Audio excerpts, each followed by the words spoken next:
श्रावण महिना म्हणलं की भरपूर आले उपवास आणि त्यातच आल्या भरपूर पूजा. पूजेला नैवेद्य काय बनवावं, उपवासाला काय खावं हाही प्रश्न तुम्हाला पडत असेल तर ही रेसिपी तुमच्यासाठी. आजची रेसिपी आहे ड्रायफ्रूट मखाना खीर. एका पॅनमध्ये 2 चमचे साजूक तुपामध्ये आवडेल तो सुकामेवा फ्राय करून घ्या. काजू, बदाम, पिस्ता मी वापरले आणि मिक्सरमध्ये बारीक करून घेतलेलं आहे.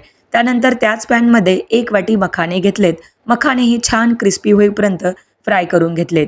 खिरीसाठी अर्धा लिटर दूध ऑलरेडी बॉईल करून ठेवलं होतं, जेणेकरून खीर बनायला जास्त वेळ लागत नाही. केसरचे धागे आणि सुकामेव्याची पावडर ॲड करायची आणि हे दूध आटवायला ठेवून द्या. दुसऱ्या बाजूला एका वाटीमध्ये 2 ते 3 चमचे मिल्क पावडर घेतली आहे. त्यामध्ये आपण वापरलेलं आहे कोमट दूध आणि एक छानपैकी पेस्ट तयार करून घ्या आणि खिरीच्या मिश्रणामध्ये ॲड करा, जेणेकरून खीर दाटसर होईल आणि खीर शिजायला जास्त वेळ लागत नाही किंवा खीर पटकन तयार होते.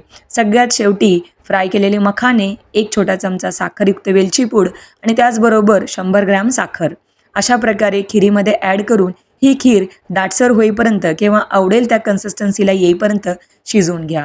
साधारणतः 5 ते 7 मिनिटांमध्ये झटपट होणारी ही खीर कुठल्याही उपवासाला किंवा कोणत्याही पूजेला नैवेद्य म्हणून तुम्ही बनवू शकता. श्रावण मास चालू होणार आहे, तर नक्की ही खीर ट्राय करून बघा आणि खीर तयार झाल्यानंतर आवडेल त्या सुक्यामेवानी सजवून त्यावर थोडेसे केसरचे धागे लावा.